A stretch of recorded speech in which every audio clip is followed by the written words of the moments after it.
Okay, welcome everyone. After our little talk together here, let's just go straight into the texts. This is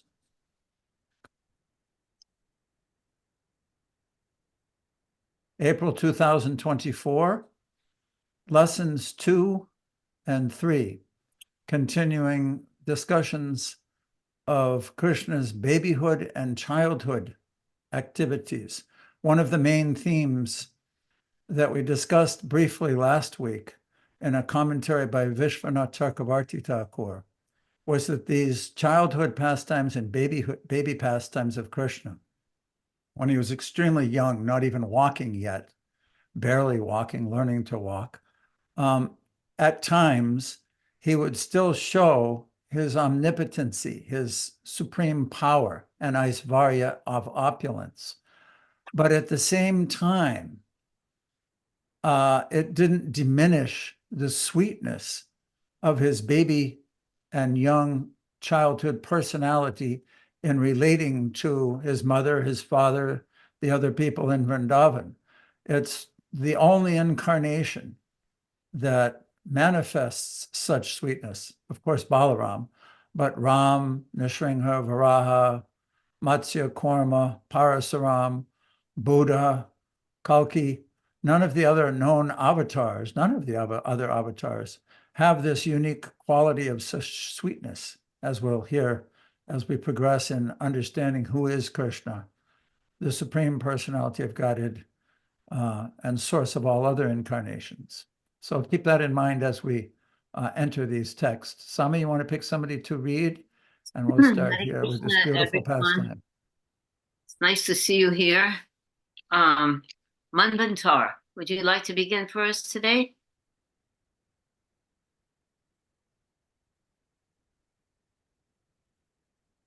Hey, Hare Krishna. Can you hear me okay? Yes, yes.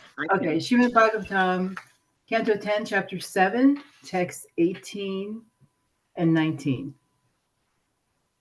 One day, a year after Krishna's appearance, Mother Yashoda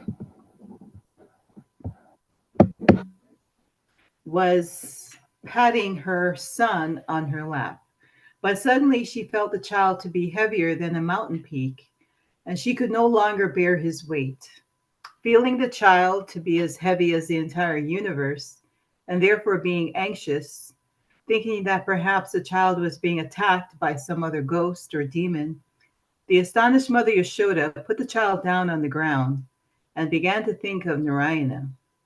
Foreseeing disturbances, she called for the Brahmanas to counteract this heaviness, and then she engaged in her other household affairs.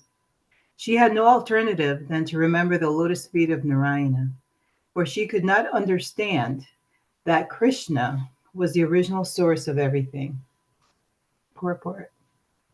Sometimes a mother lifts her child, and when the child falls in her hands, the child laughs, and mother also enjoys pleasure. Yashoda used to do this, but this time Krishna became very heavy, and she could not bear his weight. Under the circumstances, it is to be understood that Krishna was aware of the coming of Trinavartasura, who would take him far away from his mother. Krishna knew that when Trinavarta came and took him away from his mother's lap, Mother Yashoda would be greatly bereaved. He did not want his mother to suffer any difficulty from the demon. Therefore, because he is the source of everything, he assumed the heaviness of the entire universe. Wonderful. I have one question. Mother Yashoda is not praying to Krishna. She's praying to Narayan.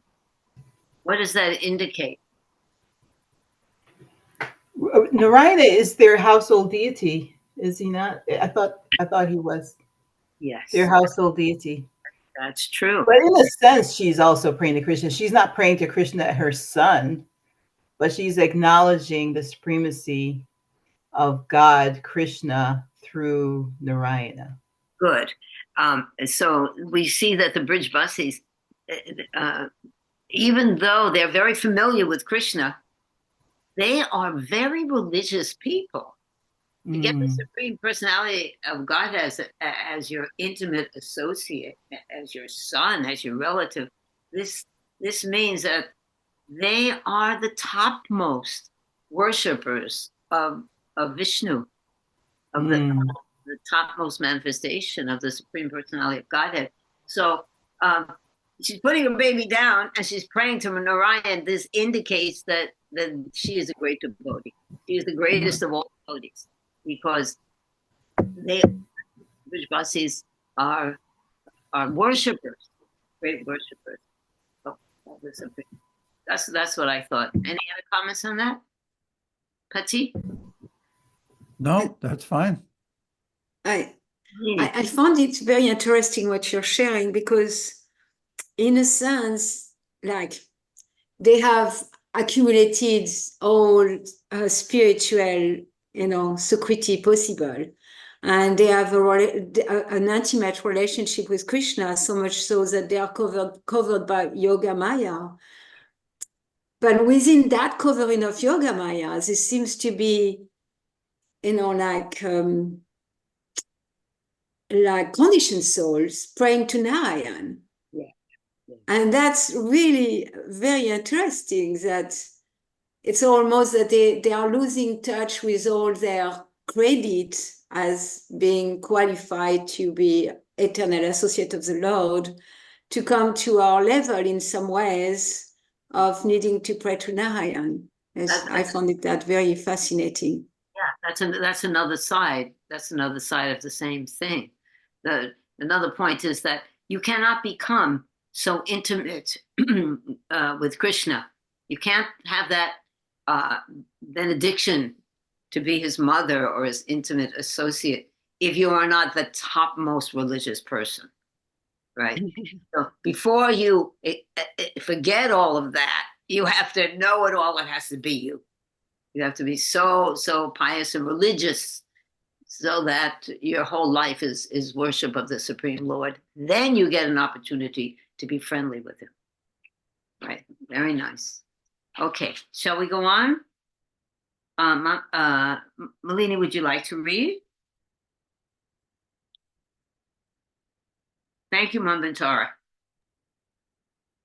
Srimad Bhagavatam, Canto 10, Chapter 7, verse 20 to 25.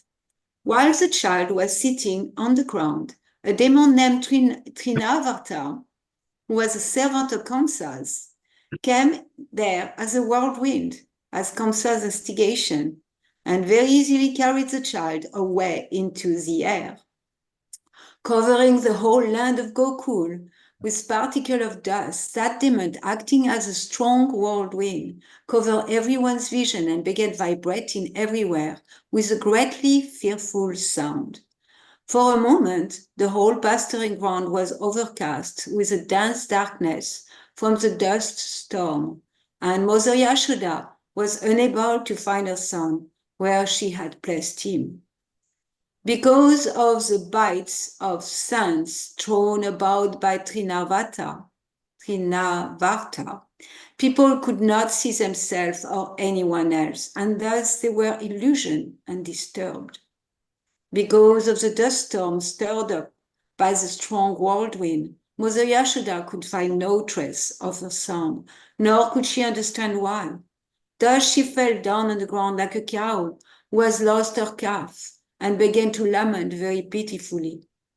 When the force of the dust storm and the wind subsided, Yashoda's friend, the other gopis, approached Mother Yashoda, hearing her pitiful crying.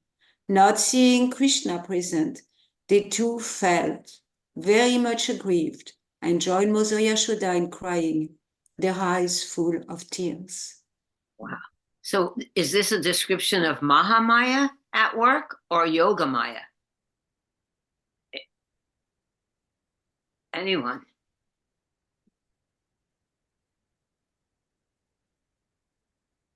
It seems to be, like, in a sense that Mother Yashoda doesn't trust that Krishna is not able to be taken away or killed by any demons, Oh, okay. But it will be the act of Yoga Maya, because she doesn't see her son as the supreme personality of Godhead, who is, impossible to vanquish, impossible to lift. Even her, she had the experience of not being able to lift him. So what to speak about, demons lifting Krishna. Right. So in that sense, it seems that it will be an act of Yoga Maya, that she doesn't see that it's impossible for anyone to carry Krishna unless Krishna. Okay, so that's one definitely aspect of it. But there seems to be everybody is very fearful. They're into it. They're terrified for the welfare of Krishna, right? So are they in Maya? Are they covered by Mahamaya or Yoga Maya? How, knowing that, we're watching the movie and we see Krishna, the Supreme Personality of Godhead, and Mother Yasoda, and it looks like they're in Maya, but they're not really in Maya. This is all the work of Yoga Maya. Not even a drop of it is Mahamaya. This is all Krishna's intimate Shakti spread over. Yes, Chaita. This is all a device to intensify their attachment to Krishna.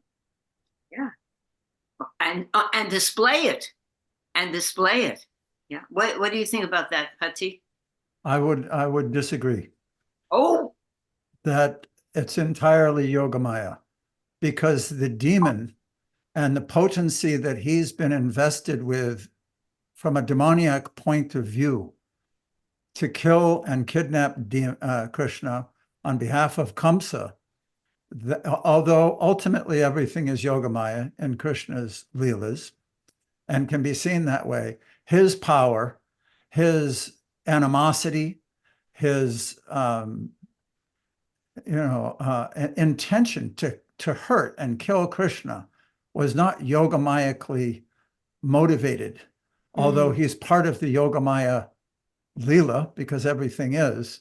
At the same time, there's a mixture. It's like he's being empowered, but at the same time, it's ill-motivated, and that's not totally loving in any way. It's not recommended. It's not bhakti. It's actually, he wanted to kill Krishna. He wanted to kill him.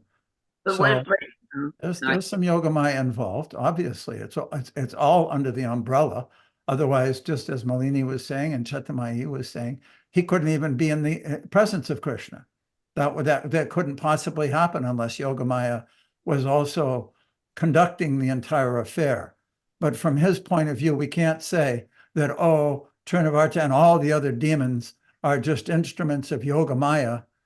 In one way, you can see that. But on the other hand, they're not fully conducted under Yogamaya's potencies because they're demons. Right, but what about they're having a direct relationship with Krishna right at this moment? He's touching Krishna. He's carrying Krishna up. He's having somebody has to play the part. Any good story needs a good demon. So But are you saying that he's actually an eternal associate of the Lord, taking the form of a demon just to perform this Leela so that everybody would love Krishna more? I'm not saying that. I'm saying that this whole display, when Krishna has a pastime, Leela Shakti is there, and all the parts have, and of course, if it's in the material world, so the people who are demoniac or suffering or covered by the illusory energy, they're involved with it also. They're involved. But are they under the influence of Yogamaya or Mahamaya or both? Both. Okay, that's what I was saying. You were saying this is all Yogamaya, not even a tinge of Mahamaya. And that's what I had contention with, that there is some Mahamaya there. Trinavarta would probably be under the Asuram Bhavam Ashritaha is not, there's a nice video of Srila Prabhupada with the scholars in the garden at Los Angeles talking about Bhagavad Gita. And one of their contentions, one of their doubts was that how can we, just like Arjuna's doubt was there, how can I kill and think it's righteous? So one of them actually said to Prabhupada, I would have a hard time accepting that I have to kill someone, even on the order of God. And Prabhupada looked up at the sky and then he looked at me and he said, no, even God discriminates. He says, Paritanaya sadhunam vinashaya taduskritam, that he comes to protect his devotees and annihilate demons. He comes to annihilate the demoniac elements of society and the world when they're manifested, and to reestablish the tenets of Dharma, true Dharma, Sanatana Dharma. It gets lost, people become demoniac, and he comes, yuga after yuga, to correct that.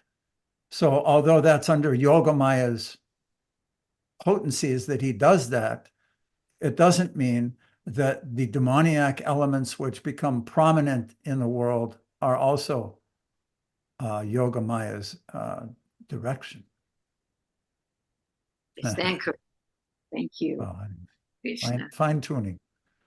Fine tuning. Let's go with that. Okay. So let's go on with Malini. Would you like to read the next slide? You want me to read again? Oh, you read. I'm sorry. Yeah. Take to my you read. Haribol, dear devotees, good morning.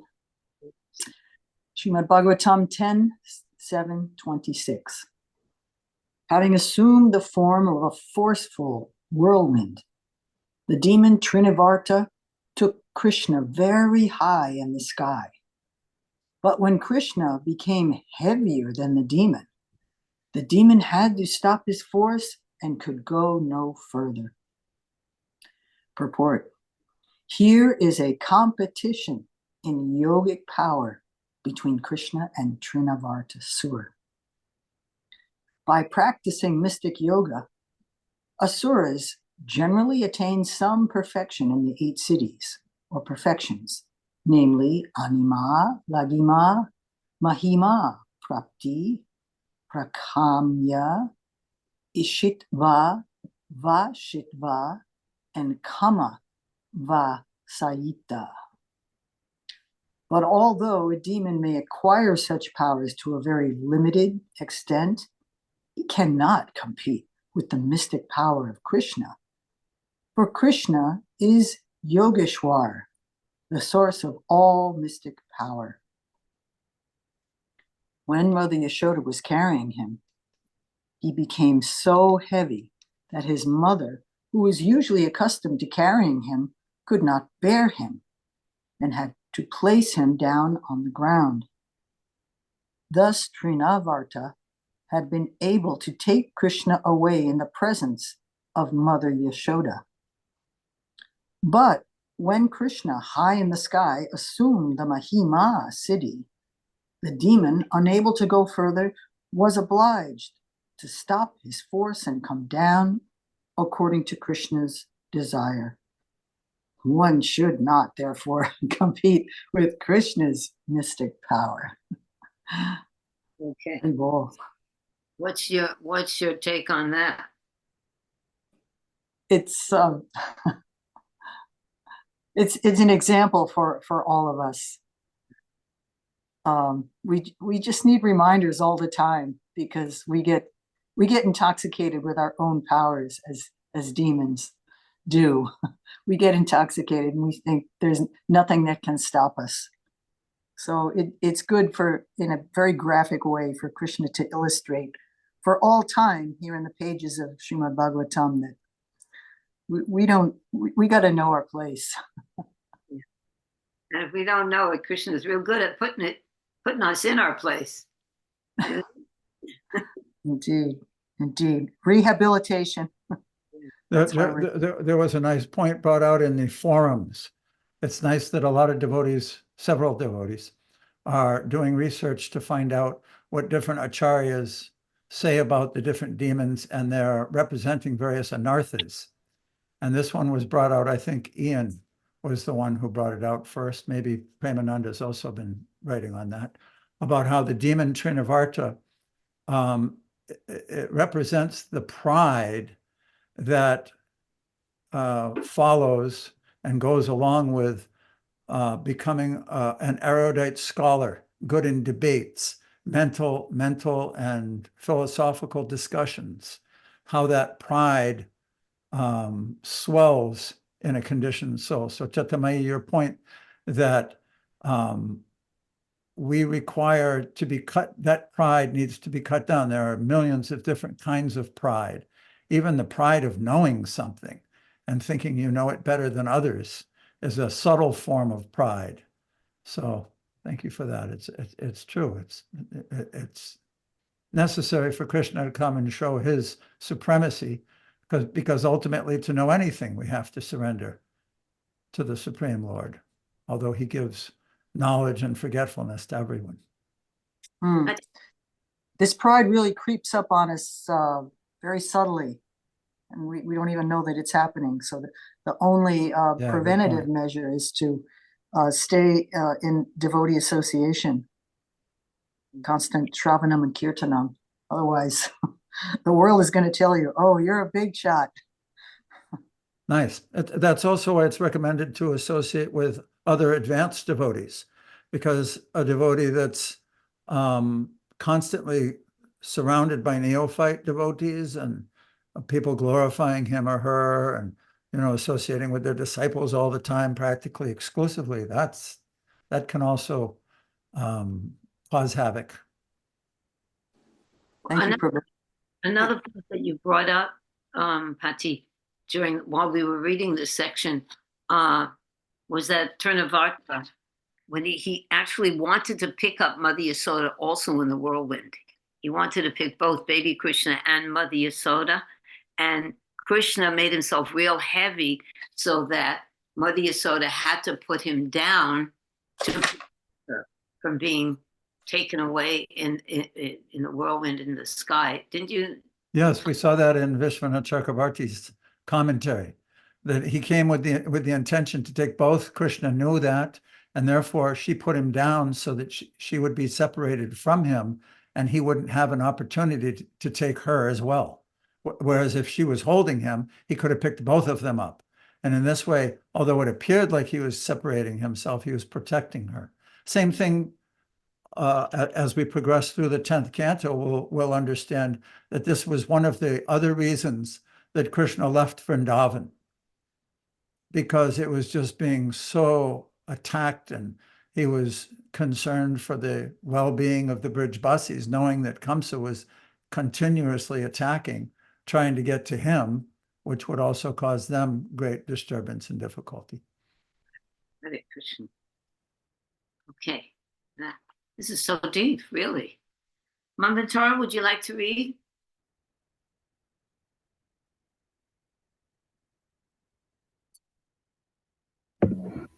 Yeah, may I just comment on what Chaitanya just read? Of course. Please. So when Krishna was picked up by Trinavarta, he was also kind of enjoying this uphill, this flight, being picked up and so forth. But I was thinking that, Mother Yashoda was lifting up Krishna and having him fall in her hands, and they were just having a grand time doing that. But Trinavarta was kind of like also doing that, but with ill intent, as you put it. Right. Do you see that, or? Yeah, good point. Very Sure. good. Yeah. I saw that, but he didn't have the devotion, obviously. God, it's like two opposite sides of the pole. Yes. Both lifting up Krishna. Yes. Playing with them, and this evil demon wants to kidnap and kill him. Yes. So that's a real.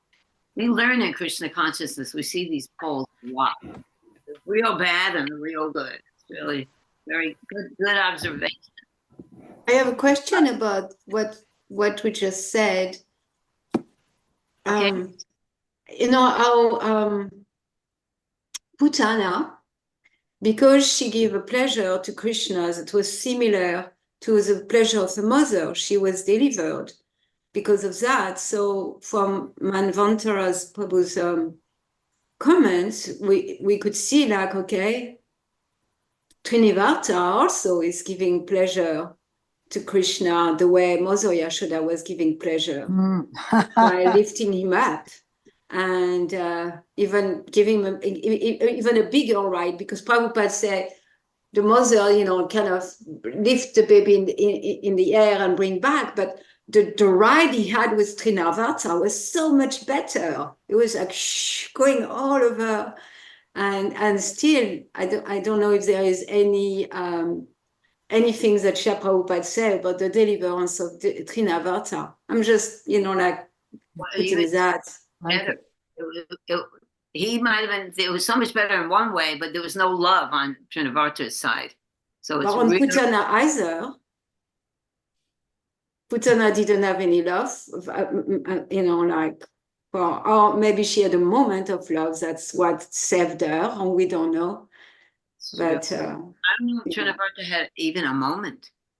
Doesn't that he had a moment? Krishna looks at that little spark to fan, Anyway, Nice. sometimes we read in deeply, but then sometimes we have to. Sometimes these points will become more clear as we get deeper into our own hearts to purify our own hearts. It's not that everything is exposed all at once to us, We have to keep this going, and then all of a sudden there's a landslide. Landslide means you'll understand a few things, and then we have to keep working at it. But good, they keep your minds open to all of these possibilities, I guess. It's interesting. Do that without speculating. So we don't we have to control it. All right, let's go on now. Thank you. Thank you, Nalini. Good point. Both of you. Srimad Bhagavatam, Canto 10, Chapter 7, Text 27 and 28. Because of Krishna's weight, Trinavarta considered him to be like a great mountain or a hunk of iron. But because Krishna had caught the demon's neck, the demon was unable to throw him off. He therefore thought of the child as wonderful, since he could neither bear the child nor cast aside the burden. With Krishna grasping him by the throat, Trinavarta choked, unable to make even a sound, or even to move his hands and legs. His eyes popping out, the demon lost his life and fell, along with the little boy, down to the ground of Raj. Purport. Trinavarta intended to take Krishna up in the sky and kill him. But Krishna enjoyed the pastime of riding on Trinavarta's body and traveling for a while in the sky. Oh, there Thus, it is. Trinavarta's attempt. I'm sorry? It just confirms what Malini was just saying. Krishna enjoyed the ride. Right. Thus, Trinavarta's attempt to kill Krishna failed, while Krishna, Ananda Chintmaya Rasa Vigraha, enjoyed this pastime.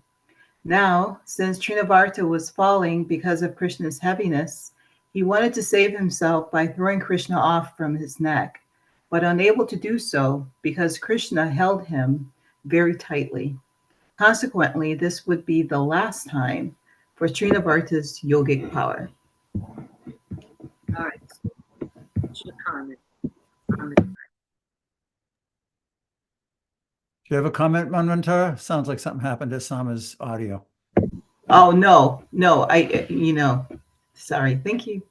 You can't hear me? Yeah, now we can, but we couldn't I hear there you for a now. second. Okay. So I just wanted to say something in relation to this, that Krishna, even the biggest demon, the most horrible demon, even when we were in Mayapur, I was able to give a little class about Duryodhana lying on the battlefield with his hip broken, and it was said in the purport, or even in the verse, that Krishna was not happy to see that. He's not happy to see his beloved living entities go away from him or suffer in any way. So in the same way, Trinavarta, he was a terrible demon and Krishna was enjoying. So, okay, because Krishna was enjoying through that ride, maybe that pleased Krishna. It was pleasing. So, but he still, even though the guy was a jerk trying to kill Krishna, Krishna really loves all of us.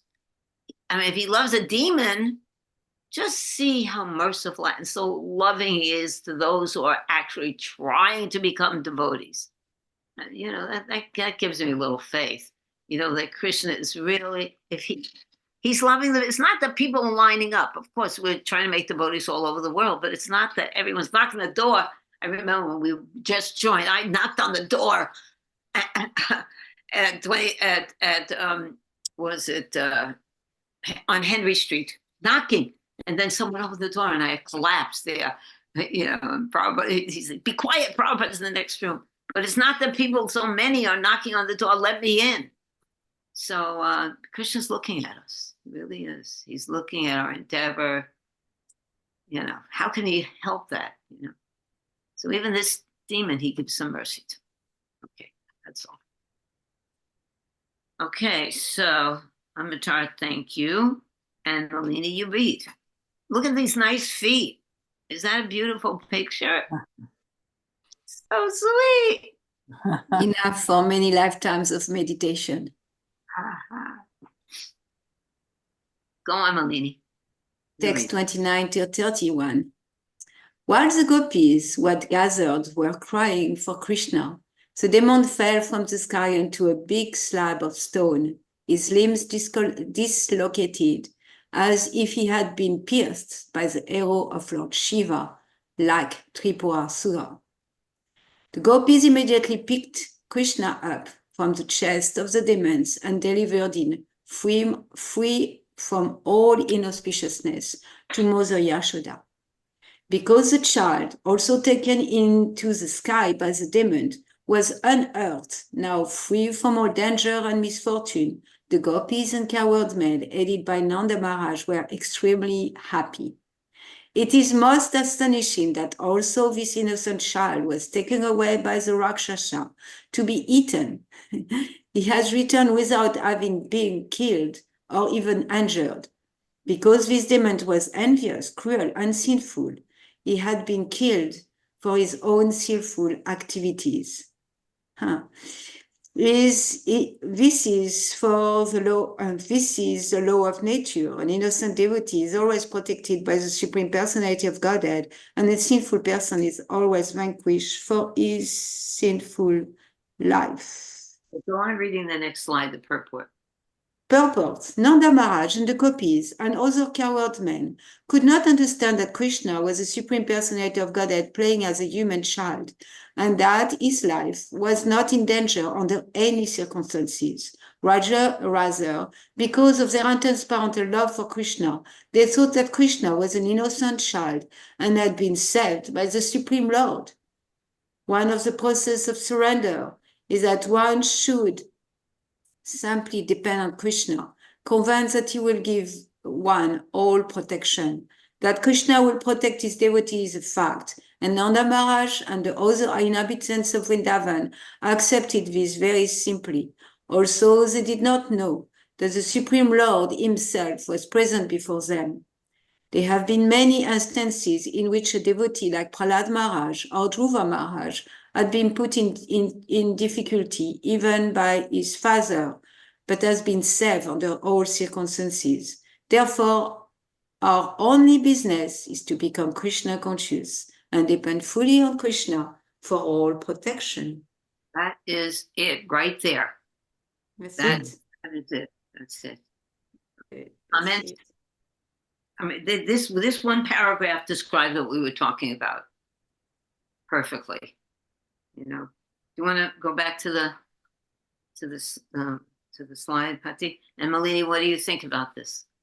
Well, what I appreciate is, I don't know if it's here.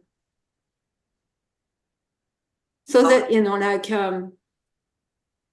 the previous, it said Kriyavatar was, for his sin, he was killed out of mercy to clear him from his sin, and I really appreciate that. I think no, in the purport it was the first. Yeah. Maybe Oh, but it was in Where the it is. texts.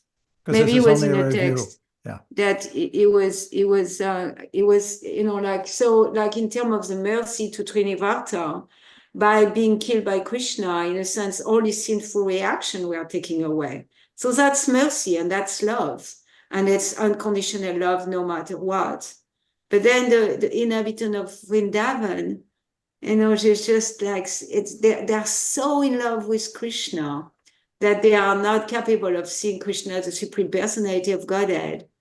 And at the same time, you know, it's like obvious before them that it's impossible for a normal child to be taken into the air by a Rakshasa who want to eat him, and come back unhurt, and, you know, nothing inauspicious is happening here. Everything is auspicious. Everything is great. What is their reason? What is the reason? They gave the perfect reason. Sin destroys itself. This child is perfectly innocent and pure. That's why he's alive. Everything. They don't know that they don't want to know that he's God. Mother Yasoda is protecting him. You know, all of the residents in Vrindavan, even if he's blind, that's why they're worshiping Narayan to protect Krishna. That's so cool.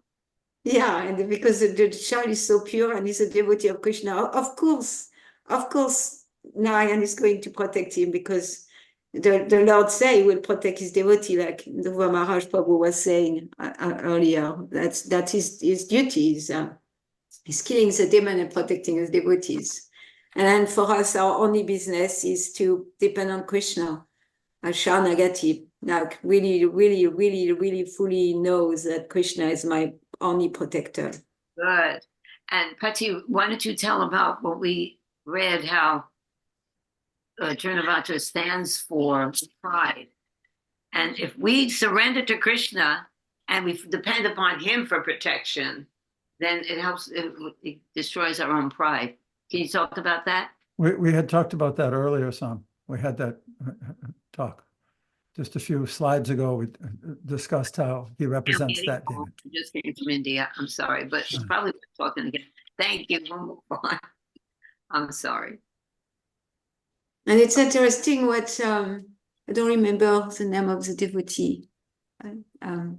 Anyway, I was thinking about pride and how when we do touch upon Krishna, like personally in my spiritual life, like sometimes I have aha moment or understanding or experience. And then very soon after that, pride comes. And as soon as pride comes, we fall. You know, I fall to the ground. And it's so much like Trinivarta like that. You know, it's just, it fell down and we fall down every time. We don't stay flying with Krishna. As soon as that moment of like, oh, wow, you know, oh, I must be a special devotee or whatever. And then that moment, it's like splash on the ground. No, nothing left of our realization from the moment before. So we have to be grateful whenever we're crushed. Thank you. I guess so. All right, let's go on. Manvantara. Oh, no, Chaita, why don't you read the next one? Haribol, I appreciate your comment very much, Malini Dasi. It's so true. The falling down is there. Is definitely, it's figurative and it's literal. Okay, Srimad Bhagavatam 10, 7, 32, and 33. Nanda Maharaj and the others said, we must previously have performed austerities for a very long time, worship the Supreme Personality of Godhead, perform pious activities for public life, constructing public roads and wells, and also given charity, as a result of which this boy, although faced with death, has returned to give happiness to his relatives. Having seen all these incidents in Vrindavan, Nanda Maharaj became more and more astonished, and he remembered the words spoken to him by Vasudeva in Mathura. Purport: Nanda Maharaj confirmed that by pious activities, one can become a sadhu so that one will be happy at home and one's children will be protected. Haribol. one should perform austerity to control one's desires, and one must simultaneously worship the Supreme Personality of Godhead. Thus, one becomes pious, and as a result, one is happy, even in material conditions of life. Very, very interesting when you read that part in the purport, that if we're pious and we're serving Krishna, then our children are protected. Yes, that's such a reassurance. We You know spend a that- lot of time as parents worrying about our children. We need to, I don't have enough faith. I don't have enough faith. I waste a lot of time. Well, But it's it, also it's very beautiful that we're protected. And I was also thinking of that verse from 3:25:18, I believe, which says that, I'm paraphrasing, that the more we become devoted and one-pointed in our sadhana, then Maya acts less powerfully. you got the armor. You got the You got the Krishna- arm, yeah. you got the The and insurance policy is there. what is it in one word? What is that policy for a devotee? What is that one word? Begins Surrender. with an F F. A I. Faith. Thank you. Sorry. And you said it. I have a question here. It's stating that if one is devoted to the Lord, then obviously, or that his child will be, his children, her children, their children. Says here, one should perform austerity to control one's desires, and one must simultaneously worship the Supreme Personality of Godhead. Thus, one becomes pious, and as a result, one is happy even in this material conditions of life. It was talking about children up here, wasn't it? The children, yes. Now, sadhu, so that one will be happy at home and one's children will be protected.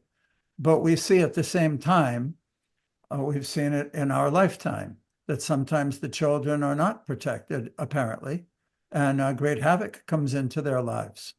So how can we reconcile? Because a person who bases their faith on these statements and thinks that if I just do this, then automatically my child will be protected, then something drastic happens to the child, their faith is going to naturally be shaken, Okay. maybe even pushed. We've seen that happen. So, okay. No one knows the plan of the Lord, and the Lord's plan takes time to unfold, whatever it is. Yeah, we have seen in the beginning of this movement that our children from the first generation Hare Krishna devotees, Prabhupada's disciples, the children were forced to make sacrifices. I always talk about this, that they weren't ready to make, or they didn't choose to make them, and a lot of them have fallen away. So I'm even talking about something more drastic than that, Sama. Like some people have faith that this is what Prabhupada wrote. This is in the Bhagavatam, and there was a young boy who was in Gurukul. He was only 10 years old, and he died. He killed. He fell in and had an accident and died. And his parents, who were nice devotees, who had dedicated themselves to the Lord and to Krishna consciousness, shortly thereafter left. Their faith had been so. I'm not talking about us. I'm saying what is the situation? Generally, we can't say, and Prabhupada said that don't blame Krishna for your own neglect. You know, we were all very young, and it takes time for a society at large to develop. This ISKCON society was very young. There were people in position of teachers that they were young and they weren't qualified because of inexperience. You know, I mean, in the beginning of any form of government or form of colonialization, even in America, you know, the pioneers have to go through struggles and go through realizations before things come out nicely. So certainly there were a lot of things that went down that seemed horrible, and they were horrible, but we were children, basically, you know, and as you mature, you hear Prabhupada's instructions in a different way.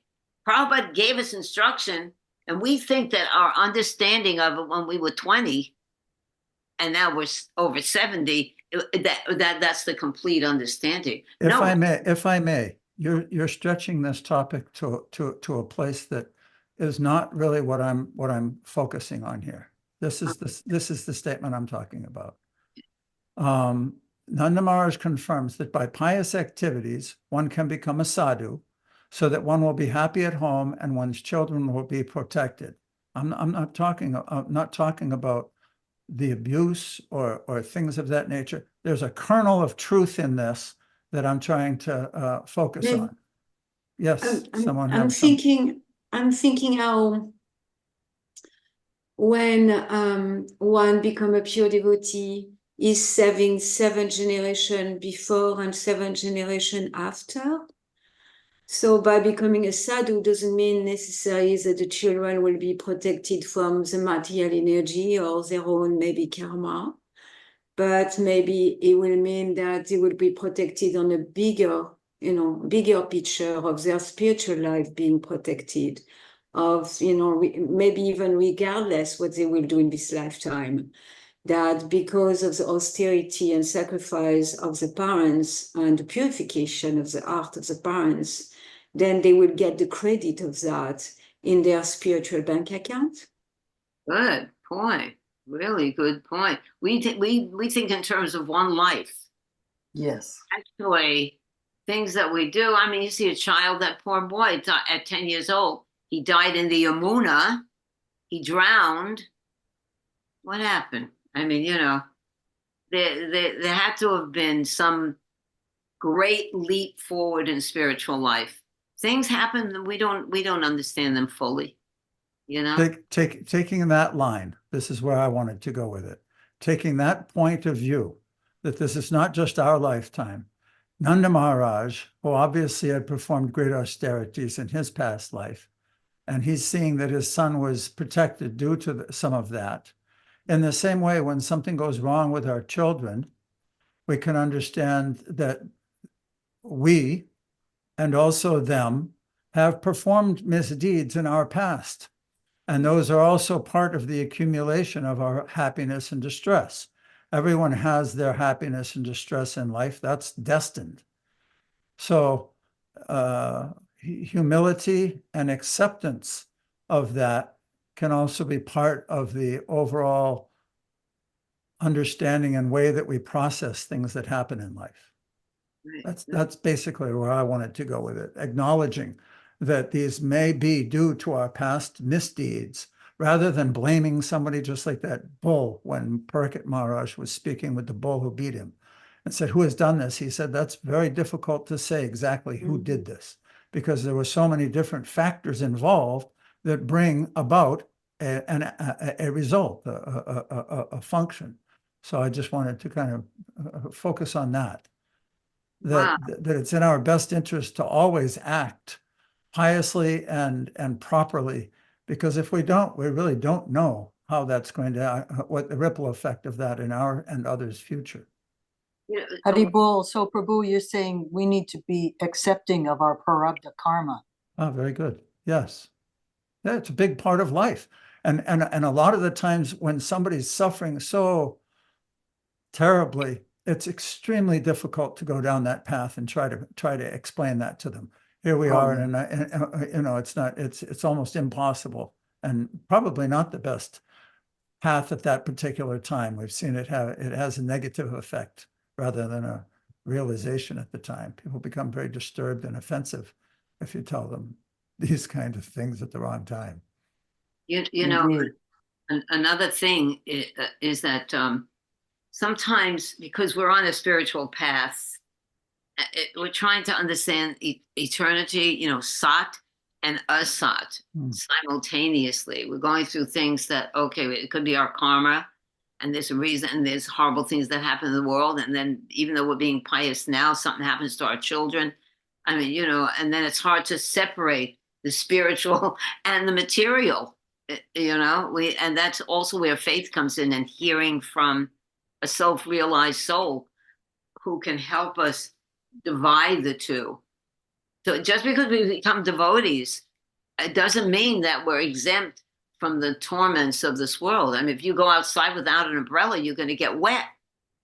You know, it doesn't mean that when there's not suffering here, you know, but we look at it in a different way. You look at it just like the way my husband was explaining, that you have to see it all as Krishna. And everything is Krishna. You know, that's where I was going when I said a few discussions before that it's all Yoga Maya. You know, our reaction to it might not be Yoga Maya, but Krishna always has the best intention for all of us. Hare Krishna. On this, regarding this, before we go on to the next slide, it says, having seen all these incidences in Brihadvan. Brihadvan is another name for Mahavan, which is another name for Gokul. And this is a picture of Gokul on this side of the river. And over on the other side of the river, this is Mathura and Vrindavan. Or actually, you come around the bend like this from Vrindavan, turn down, go down the river this way to Mathura, which is on the other side of the river. So that's why I'm using that particular photo there. Sama asked why I use that one, and that's why. It's a beautiful place. Wow. So let us go on to the next one, son. Okay. Mandantaraji, would you like to continue?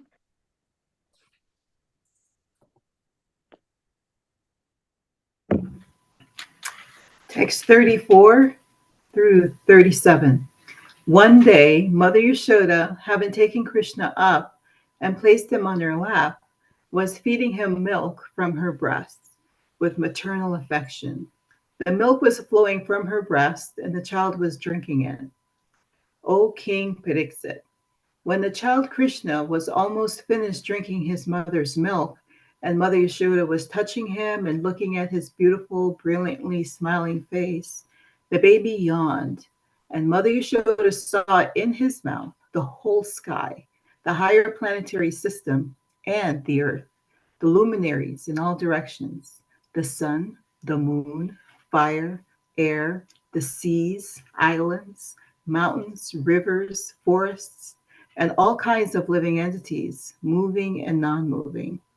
When Mother Yashoda saw the whole universe within the mouth of her child, her heart began to throb, and in astonishment, she wanted to close her restless eyes. Go on with the purport. Purport. By the arrangement of Yoga Maya, Krishna's pastimes with Mother Yashoda were all regarded as ordinary. So here was an opportunity for Krishna to show his mother that the whole universe was situated within him. In his small form, Krishna was kind enough to show his mother the Virat Rupa, the universal form, so that she could enjoy seeing what kind of child she has on her lap. Because of her pure maternal love, Mother Yashoda thought that this wonderful child, playing so many tricks, must have some disease. She did not appreciate the wonders shown by her child. Rather, she wanted to close her eyes. She was expecting another danger, and therefore her eyes became restless, like those of a deer cub. The relationship between Mother Yashoda and Krishna is one of pure maternal love. In that love, Mother Yashoda did not very much appreciate the display of the Supreme Personality of Godhead's opulences. Visvanatha Chakravarti Thakur, Yashoda's affection did not decrease by thinking of Krishna as a Supreme Lord. Yashoda did not need to find a cause for what happened. The cause of her disturbance was deep prema alone. This fixed quality of prema is continuously glorified. Thus, it is described as follows.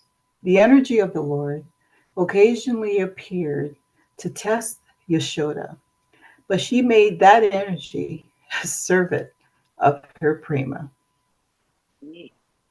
Wow. Okay, tell us what this means. It's describing pure love. I don't know if I could define that, even after reading it. So it is defining pure love, which Mother Yashoda possesses. And with that innocence, you know, she couldn't be checked. You know, her eyes deceived her because of the love she has for Krishna as her son.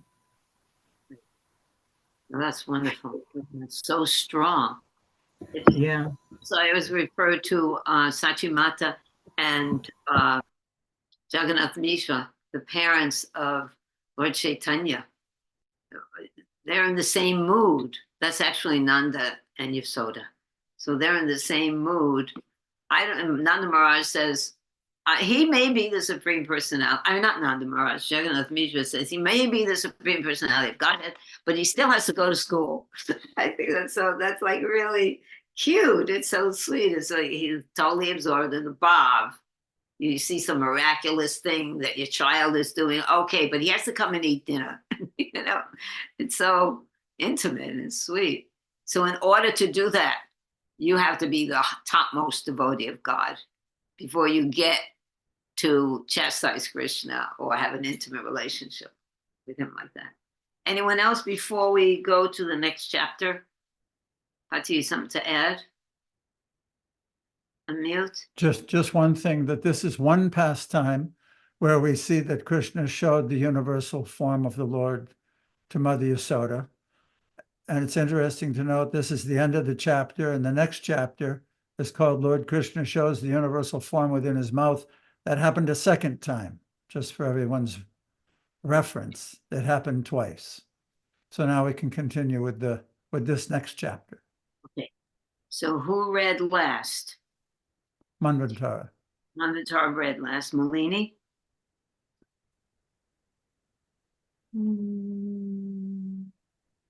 We want to go. We're here, Yeah. chapter 11. Oh, chapter 11. That's where we are. Okay. Lord Krishna shows the universal form within his mouth. Oops, this is 11, sorry. Yeah, I was thinking. Actually, it's not, it's chapter 8. This was But wrong. in chapter 7, he also see Mother There we Yeah. go. Mother Yashoda also look into Krishna's mouth when he yawned. We're not That- reading that? That was 7. Now Yeah. we're in chapter then- 8, and he'll But show we it haven't again. read that. No, this is Oh. when he ate dirt. That's coming up. The first time it happened when he yawned. We were just reading that. He yawned. Oh, okay. Yeah, And the yeah. second time happened when he ate dirt, and then he showed Yes. her again. Sorry, I So we're got actually confused. starting this chapter 8 now. Okay. So chapter 8 and verse 1 to 4. Sukadev Goswami said, O Maharaj Parikshit, the priest of the Yadu dynasty, namely Garga Muni, who was highly elevated in austerity and penance, was then inspired by Vasudev to go to see Nanda Maharaj at his home. When Nanda Maharaj saw Garga Muni present at his home, Nanda was so pleased that he stood up to receive him with folded hands. Also, seeing Garga Muni with his eyes, Nanda Maharaj could appreciate that Garga Muni was Adoksaja. That is, he was not an ordinary person seen by material senses. When Garga Muni had been properly received as a guest and was very comfortably seated, Nanda Maharaj submitted with gentle and submissive words, Dear sir, because you are a devotee, you are full of in everything. Yet my duty is to serve you. Kindly order me. What can I do for you? Oh, my Lord, oh great devotee, persons like you move from one place to another, not for their own interests, but for the sake of poor-hearted Grihastha householders.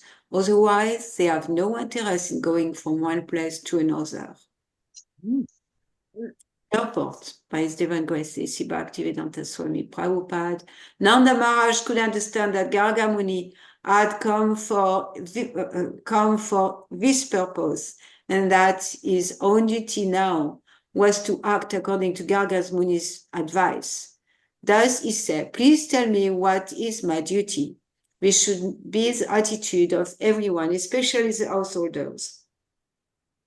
Everyone has come to this material world for sense gratification, and the position of those who are too attached to sense gratification and who therefore accept the Grihastha ashram is very precarious. Since everyone in this material world is searching for sense gratification, Grihasthas are required to be trained as Mahat, great Mahatmas. Therefore, Nanda Maharaj specifically used the word Mahadvichalanam. Garga Muni had no interest to serve by going to Nanda Maharaj, but Nanda Maharaj, as a Grihastha, was always perfectly ready to receive instruction from the Mahatma to gain a real benefit in life. Thus, he was ready to execute Garga Muni's order. Okay, we're gonna go on. It's getting a little bit late, so let's keep reading with Chaita. Why don't you continue, and then we'll have a discussion in a little bit. Okay, so remember these points that we're reading. Jai Gurudev. Srimad Bhagavatam 10, 8, 5, and 6. O great saintly person, you have compiled the astrological knowledge by which one can understand past and present unseen things.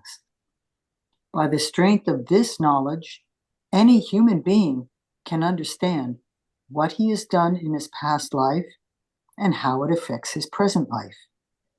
This is known to you.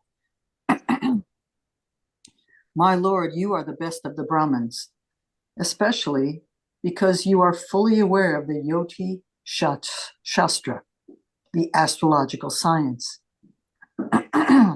Therefore, you are naturally the spiritual master of every human being. This being so, since you have kindly come to my house, kindly execute the reformatory activities for my two sons. Srila Prabhupada's purport. Nanda Maharaj was trying to take advantage of the opportunity afforded by Garga Muni's presence. For Garga Muni was a great authority in this knowledge of astrology, by which one can see the unseen events of past, present, and future. It is the duty of a father to understand the astrological position of his children and do what is needed for their happiness. Now, taking advantage of the opportunity afforded by the presence of Garga Muni, Nanda Maharaj suggested that Garga Muni prepare a horoscope for Nanda's two sons, Krishna and Balaram. All right.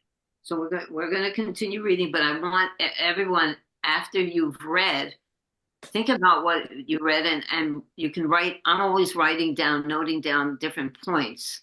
So write down something that affects you in the purport or in the verse, so we can discuss it after. So now let's go. Manvatara, why don't you read? I think this is almost the end now. Why don't you read for us? Text 7 and 9. Garga Muni said, My dear Nanda Maharaj, I am the priestly guide of the Yadu dynasty. This is known everywhere. Therefore, if I perform the purgatory process for your sons, Kamsa will consider them the sons of Devaki.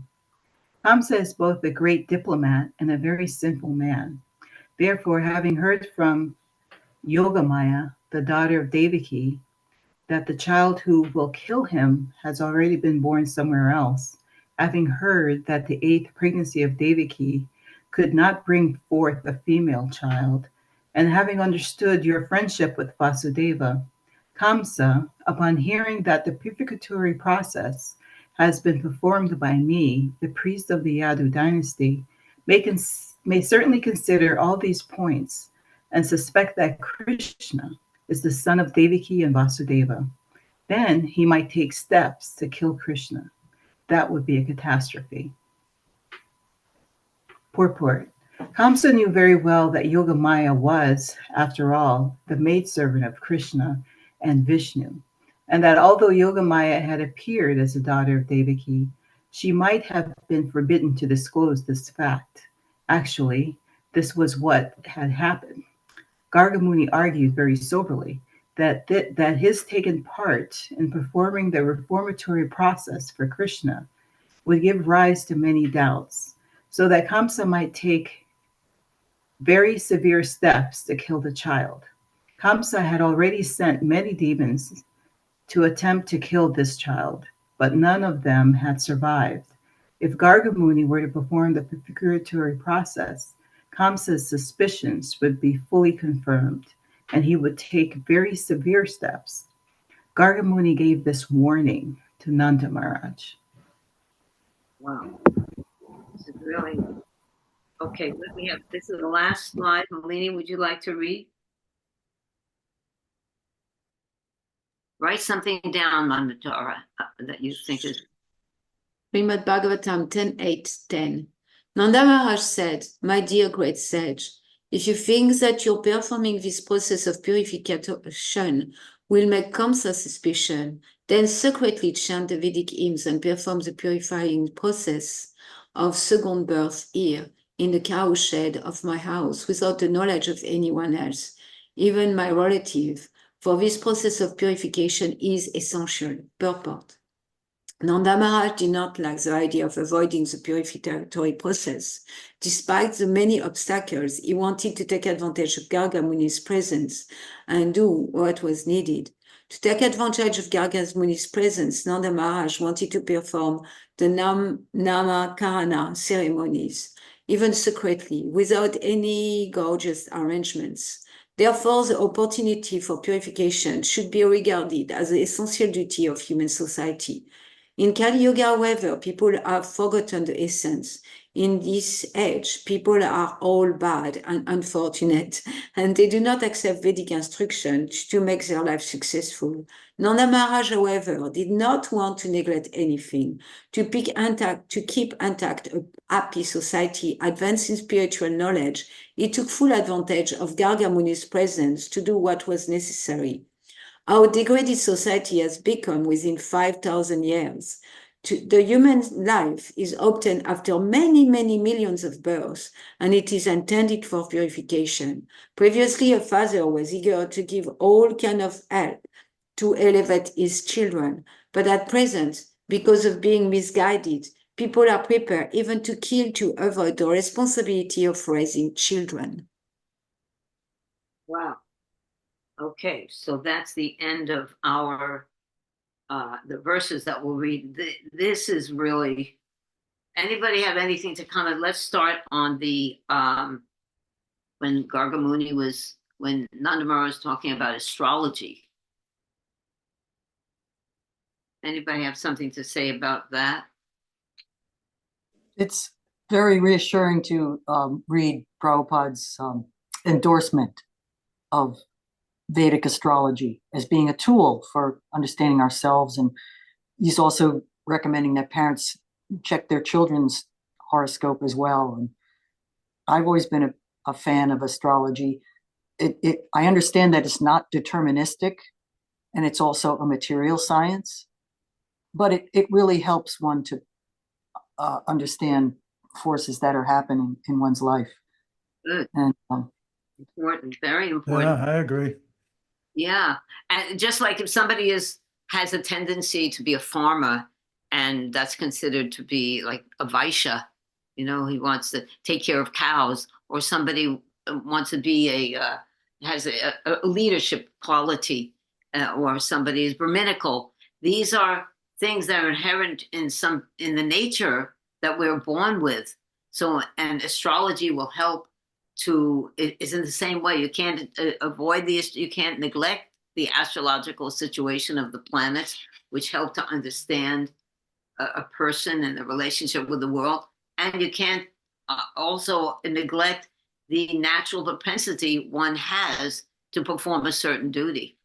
So this helps our Krishna consciousness if we're properly situated. Whereas in modern society, the idea of education is to teach everybody the same thing. We all went to school, we go to grade school, everybody sits in the same class, learns the same thing without any real focus on any individual's propensities, likes and dislikes, or because they don't know it. They're misguided and unsure. Another point before we go on to the astrology, Sam, that's where you started, but there was a point prior to the astrology when Nanda Maharaj first accepted Garga Muni's presence. It was mentioned that he said, "What is my duty?" And the idea is that in a society where there are advanced people like Brahmins and people with more knowledge than others, it's our duty to approach those people and take their guidance. That was just one thing. Now astrology is coming into it. I just wanted to mention that one aspect of it. That could be on Yes. under the same principle. Yes, certainly. Melanie? There is, in the purport to the first verse, there is Prabhupada said, Garga Muni was not visiting Nanda Maharaj to serve.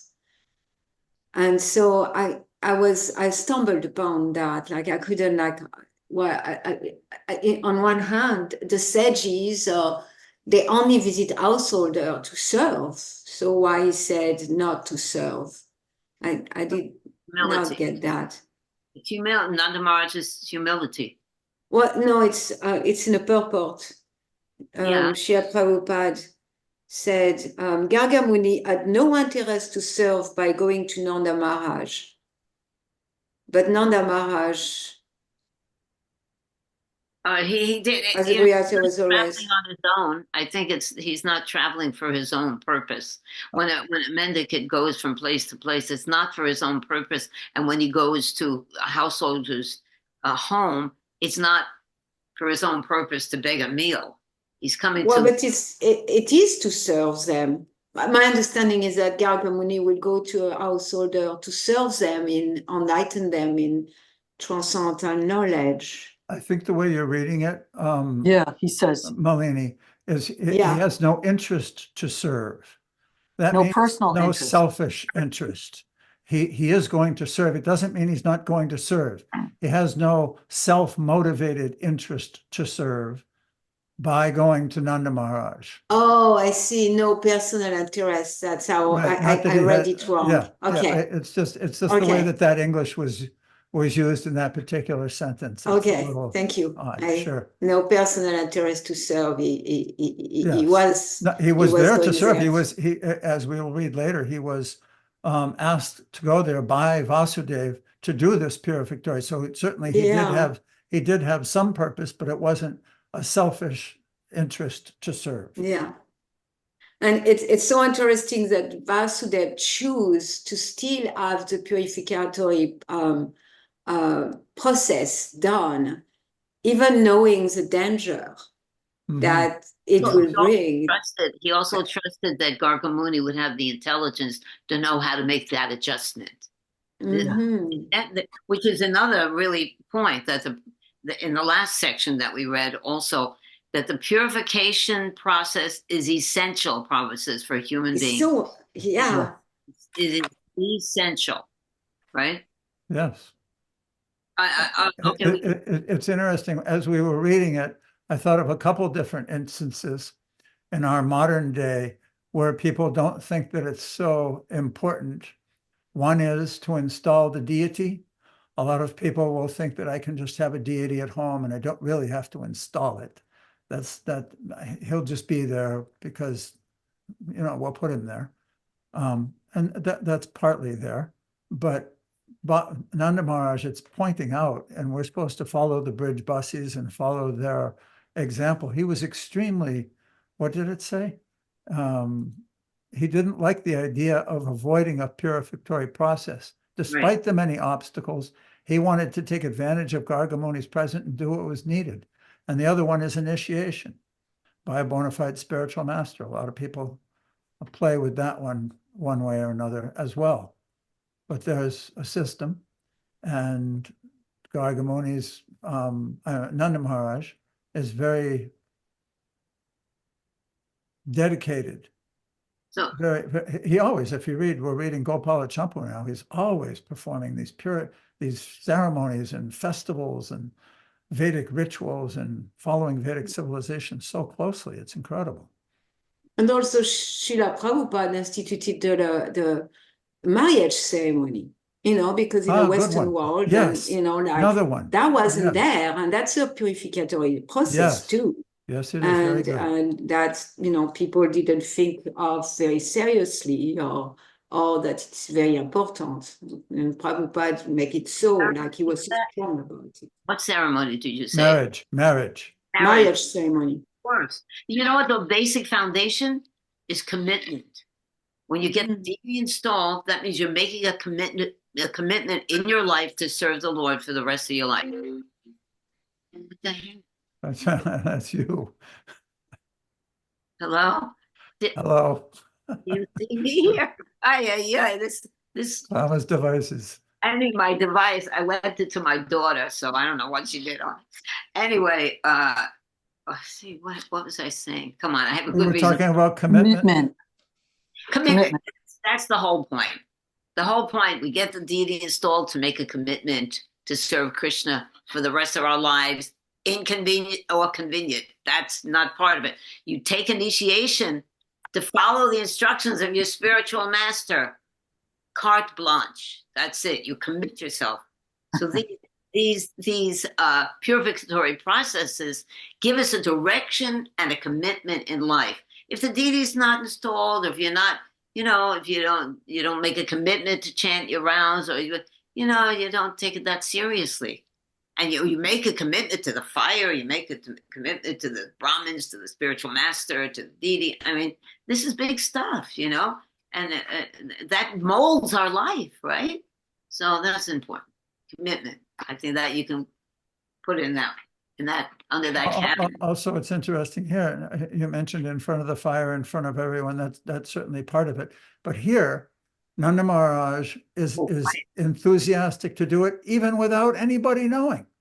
He just said it's essential. We have to do it. I'll take advantage of it. No, I'm not going to tell my relatives. Otherwise, it would be a big festival for the children to get their namkarna and their different purificatory processes. But no, you come to the cowshed, and we'll do it in secret. Yeah, but it had to be done. It had to be done so that all of these. This is also to please God. That all these things are. Ultimately, it is, yes. And there's another thing that was in the previous verse. That Devaki, this is a controversial point. Devaki could not have a female child. So as the eighth child with the omen that it would kill Kamsa. Yeah, and but she could not have a female child. It was said in the verse or the text, in the verse or the purport, one of the two. But I thought that's it because we're always. Anyway, that's an interesting point, that she could not have a female. No, so you're thinking that's carte blanche? She couldn't have female children? No, that's not what this talked about. Yes, it says. Let's go. Therefore, having heard from Yogamaya that the daughter of Devaki, the child who would kill him, had already been born somewhere else, having heard that the eighth pregnancy of Devaki could not bring forth a female child, the eighth child pregnancy, and having understood the friendship with Vasudeva, Kamsa, upon hearing that the purgatory process. My husband and I are always discussing this particular point. This is simply meaning that eighth child who was going to kill him, not that Devaki couldn't have female children. Always, there are cases that women cannot have male children, or women will not have female children. That's logical. Yeah. And so, but there is a statement in the purport that supports that I thought, we'll have to do the research, that she would not have it. She could not conceive a female child. She would. I'm willing to admit defeat again if this is. Anyway, we'll look more closely into it. It doesn't say anything specific. So anyway, that. I have a question. Oh. Yeah. That's a place where I have always my brain's tend to think very logically, and because Putana came and Trinivarta and all sent by Kamsa already, so it seems that the process of Kamsa trying to kill Krishna is already in motion. Yeah. So while you know, like, it doesn't seem that having that ceremony with Gargamuni or not will change anything, because it seems that it's already is in motion. Well, that's one aspect. But whatever the Lord does, we know in the Bhagavad Gita said, "What wise men do, others follow." So He's here to establish religious principles.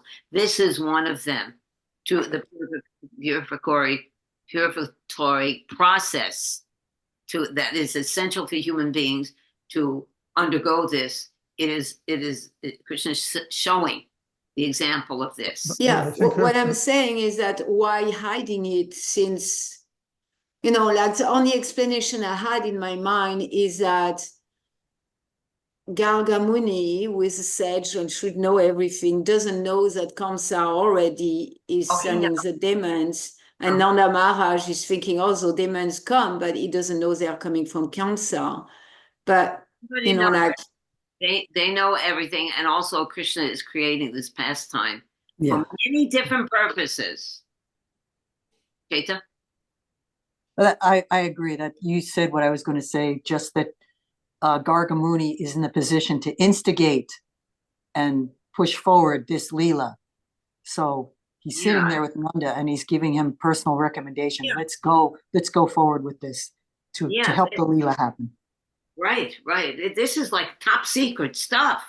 You know, this is COVID information that you know, Vasudev sent Gargamuni to do this and keep it undercover because this whole thing is going on and they're in prison. I mean, if you look at what's going on here, Devaki and Vasudev have been in prison. Their sons were killed. They're going to go back to prison. If the whole thing is to protect Krishna. If Krishna is found out now, so many things can't go on. The whole relationship between Krishna with the cows and the gopis and the whole program. This is not going to be, you know, Krishna has it organized in a certain manner, and everybody has to stick closely to what is clearly ordained. There's a script. Can't deviate from Krishna's script. I'd like to take a minute and go back over to what Gargamuni is saying so that we can see from his point of view what he's actually presenting. Kamsa is both a very great diplomat and a very sinful man. Therefore, having heard from Yogamaya, the daughter of Devaki, that the child who will kill him has already been born somewhere else, having heard that the 8th pregnancy of Devaki could not bring forth a female child, and having understood his friendship with my friendship with Vasudeva, Kamsa, upon hearing that the purificatory process has been performed by me, the priest of the Yadu dynasty, may certainly consider all these points and suspect that Krishna is the son of Devaki and Vasudeva. Kamsa has not figured that out yet. This is not like clear in his mind. He's sending demons, probing, killing babies here and there. He's still not 100% sure that Krishna is the 8th child that has been, by the omen, predicted to be the cause of his death. If he was absolutely sure of that, what Gargamuni is saying is he might bring his whole army to Braj and kill Krishna. And not We only don't so know what to you're what saying- to what extent he'll go. So therefore, I don't want to do it. So what And you're now, saying you is know, that Putana and Sakapashura and Trinivarta and all those, they came to kill children. They didn't necessarily come to kill Krishna. And that's why it's not the process of killing Krishna is not in motion, but the process of killing children is in motion. no, that is not 100% true, because Krishna is seeing these a strange looking person amongst the cows, a strange looking cow or strange looking cowherd boy, and then that demon is thinking, I'm going to get this one because he looks like everybody is following him. They were in search for Krishna. Oh, They will- where did you get that? That what you just said? Where does that come from? Shampoo. That everybody's following him, therefore he's in charge? Yeah. I always read that several of the demons were related, they had heard that Krishna had killed them, and therefore they wanted to come kill him because of what they'd done to his or her relative. They have to look Yeah. for Krishna. They have to look for who this boy is. They have to look for But Krishna. there was no real clear indication that this was Devaki's son who had been transferred in the middle of the night. No, but that was all stealth. No My one God. was really sure who he was and how he was connected to be the eighth son of Devaki, who would be the killer of Kamsa. That was unclear. Mm. It's getting complicated. Yes. It's fun. One more thing about the purificatory process. So we have our purificatory process, singing and dancing and taking prasad. Aye. So in this age, that's what we have to encourage our children. If chanting doesn't work, prasadam always does. So that's what we give to our children. Anyway, that was one thing. What an Yeah. exciting, nice little Zoom we had today. Yes, thank you everyone for comments and your association. These are Yeah. wonderful topics. So is that it? All glories to your beautiful service, my friends. Hare Krishna. Vanchakalpatarubyachcha kripasindhubhyo patitanam pavanabhyo vaishnavibhinam. Hare Krishna. Haribol. Thank you very much. Hare Krishna. Haribo.